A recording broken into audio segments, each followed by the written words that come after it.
you. Let's bring in the Foreign Desk Editor-in-Chief, Lisa Daftari, and Israeli Special Ops veteran, Aaron Cohen. Aaron, great to see you. Lisa, thank you for coming on. I wanted to put this up because this is Trump talking about, we'll put the video up as well. The video really is amazing of the Iranians going out into the streets. But Trump talked about the Iranian regime change and said the following here. I found it interesting.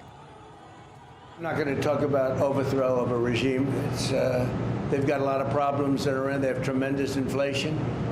Their economy is bust. Their economy is no good. And I know that people aren't so happy.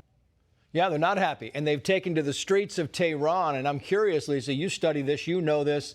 What do you think is happening in Iran? Right. So it's not fair to call this just an economic protest. It is a protest against the entire regime. For 47 years, the Iranian people have suffered at the hands of this regime human rights abuses, with political dissidents being murdered, journalists, athletes, you name it. I think it's come to a point where every time they come out onto the streets, we can call it the egg protest, the Bazari protest, the whatever protest. It's a breaking point. They want this regime gone, and they couldn't be more clear about that. Reforms aren't going to cut it. They want this regime gone. Now, when Donald Trump talks about regime change, there is this knee-jerk reaction on the part of the United States, both Democrat and Republican administrations, to shy away from that. We talk about the devil that we know, and not that we don't want the devil that we don't know. We don't want to create a political vacuum where insurgencies can come in. But I want to remind people that this regime is the insurgency. Yep. This was the worst case scenario. Now the Iranian people are saying, help us remove this worst case scenario. Yeah, it's a good reminder. Trump on going after a Venezuelan dock area, the first land strike that we know of. Watch. Anything more about the explosion in Venezuela that you mentioned in a radio interview? Did the military do that? Can you share what we did? Well, it doesn't matter, but there was a major explosion in the dock area where they load the boats up with drugs. They load the boats up with drugs. So we hit all the boats, and now we hit the area. It's the implementation area. That's where they implement, and that is no longer around. It appears to be escalating. What do you think, Aaron?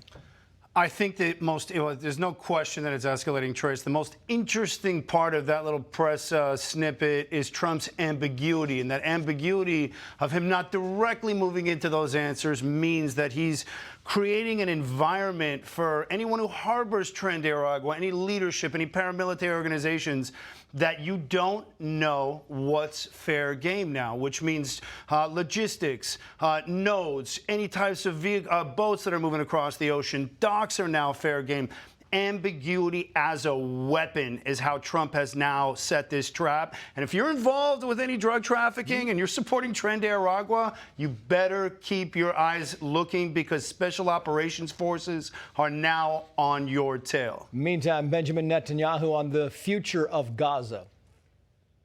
I think we both want to see a future in which that territory is not used for terrorist attacks. We've done a lot of things in that regard. We also want to build a lot of infrastructure there, both for us and for our Palestinian neighbors. And I think there's a lot of room to talk about it.